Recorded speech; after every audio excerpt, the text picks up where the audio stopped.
ખેડૂત ભાઈઓ, તમે જોઈ શકો છો મારા હાથમાં શું છે? લોલીપોપ. લોલીપોપ શીને કહેવાય કે આ કાર્ડ જુઓ, આ લોલીપોપ સરકારે આપણને આ લોલીપોપ અત્યારે આપ્યો છે. લોલીપોપ આપવાનું કારણ શું? તમે કાલ વિચાર કરો, એમને કાલ જીતુભાઈ વાઘાણીએ જાહેરાત કરી. જાહેરાત કેવી કરી કે ખેડૂતને કંઈ ખબર જ નથી પડતી. 2013માં કેન્દ્ર સરકારનો કાયદો બનેલો છે કે 4 ગણું વળતર દેવાનું, બરોબર? અત્યારે રાજસ્થાનની સરકાર 4 ગણું વળતર તો ચૂક્યું જ છે, તો ગુજરાતના ખેડૂતને કેમ 2 ગણું જ વળતર?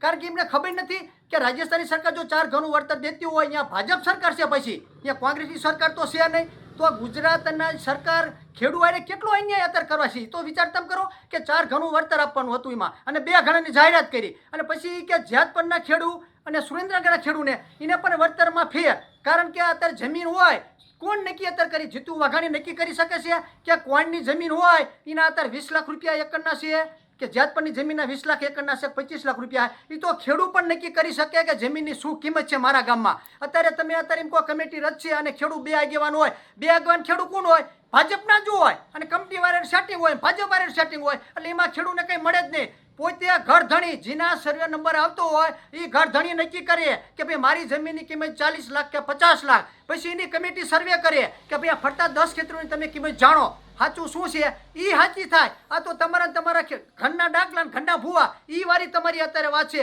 એટલે આ સરકાર રહી ખેડૂત વિરોધી તો ફાઇનલ જ છે, એ તો નક્કી છે. એટલે તમામ મારે ખેડૂતને કહેવાનો છે, આ લોલીપોપ જ છે. આ લોલીપોપ કોઈ ખેડૂતને લેવાનો આવતો નથી. અને આપણને વળતરમાં અત્યારે 2 ગણું અને 4 ગણામાં અત્યારે મોટામાં મોટો અન્યાય છે. અને પછી લેન્ડના તાર હોણા પડ્યા હોય અને ખેડૂત ભાગીદાર હોય અને ખેડૂત પોતે હોય. અત્યારે ઘઉં મેં 100 વીઘાના વાયા હોય, સર્કિટ શોર્ટ થઈને ઘઉં હરગી જાય, માણસ મરી જાય, તો એની જવાબદારી કોની હોય?